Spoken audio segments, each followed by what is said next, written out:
Subscribe कीजिए आवाज national news और बेल आइकन दबाना बिल्कुल भी ना भूलिए ताकि हमारे न्यूज अपडेट सबसे पहले आपको मिले।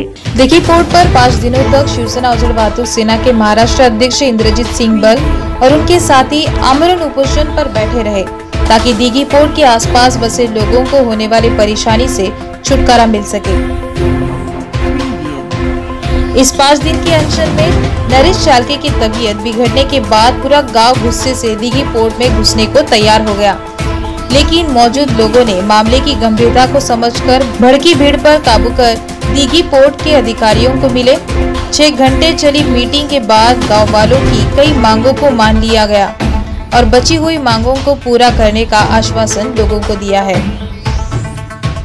ऐसा है कि जो 5 दिन भूख हड़ताल चली उसमें काफ़ी जो स्थानिक लोग थे उनका बहुत ज़्यादा योगदान मिला हमें।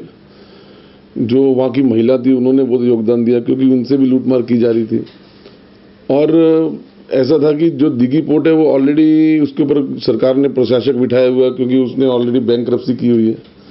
अब हमें उनसे चाहिए, प्रशासक से लिख कर चाहिए था कि जो भी हमारी मांगे हैं जो नवी मैनेजमेंट आएगी वो हमें लिख के देगी, जो कि वो हो नहीं पा रहा था। लेकिन वहाँ की जो स्थानिक पुलिस है और तहसीलदार हैं और जो नायब तहसीलदार हैं उन्होंने बीच में इन्वॉल्व होकर और हमने हमारी ये डिमांड थी कि हमें दिघी पोर्ट से कुछ रिटर्न में नहीं चाहिए, जो भी चाहिए तो जो प्रशासक बैठा हुआ है KPMG करके जो कोर्ट ने बिठाया उसके थ्रू ही हमें सब कुछ रिटर्न में चाहिए। तो उसने फिर शाम को जब 6 बजे एकदम वहाँ पर जो भूख हड़ताल में बैठे थे उसमें से एक आदमी काफ़ी उसकी तबीयत खराब हो गई और वहाँ पे माहौल कुछ ज़्यादा ही मतलब कंट्रोल के बाहर चला गया प्रशासन के। तो उस समय फिर उन्होंने हमें लिख कर दिया कि जो भी नवी मैनेजमेंट आएगी जो भी हमारी मांगे हम उनको हैंड ओवर करने के टाइम पे आप लोगों की जॉइंट मीटिंग करवा के उसकी जो भी सॉल्यूशन है हम उसके ऊपर अच्छे से अच्छी सॉल्यूशन निकाल के आपको वो देंगे।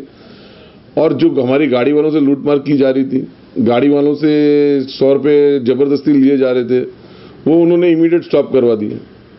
तो इस तरह से उन्होंने राहत दी और हमने भी बोला कि चलो ठीक है, जहाँ पर अगर इतने दिन गए 4 तारीख को उनकी डेट है कोर्ट में, उस दिन डिसाइड हो जाएगा कि ये पोर्ट किसको हैंड ओवर होने वाला है। तो उसके फिर आने वाले 10-15 दिन में हम इसके ऊपर चर्चा करेंगे।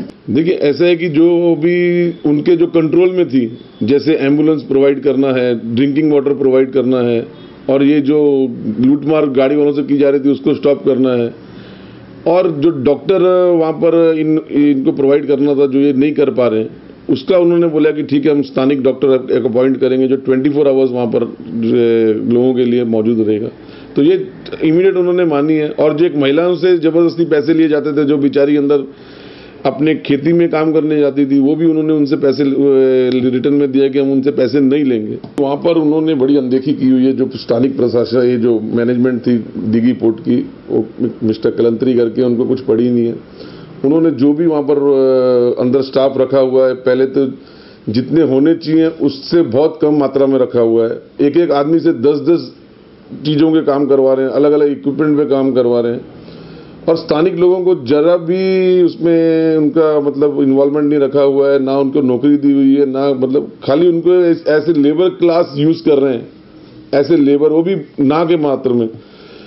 अब ऐसी पोजीशन थी कि उनके हाथ में एट प्रेजेंट अभी कुछ नहीं है, जो भी है वो प्रशासक के हाथ में। तो जो नवी मैनेजमेंट आएगी सबसे पहला हमारा मुद्दा वही है कि 50% जो अंदर के जो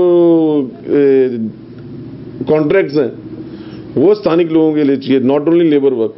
लेबर ठीक है, काफ़ी वहाँ पर पढ़े लिखे बच्चे हैं, काफ़ी वहाँ पर बिजनेसमैन भी हैं, वो अच्छा काम कर सकते हैं, पर जब तक उनको आप अपॉर्चुनिटी नहीं दोगे तो कैसे कर पाएंगे। तो वो हमारी सबसे पहली मांग है। तो वो जब नवी मैनेजमेंट बैठेगी उसके ऊपर हम लोग डिटेल में इसके ऊपर चर्चा करेंगे।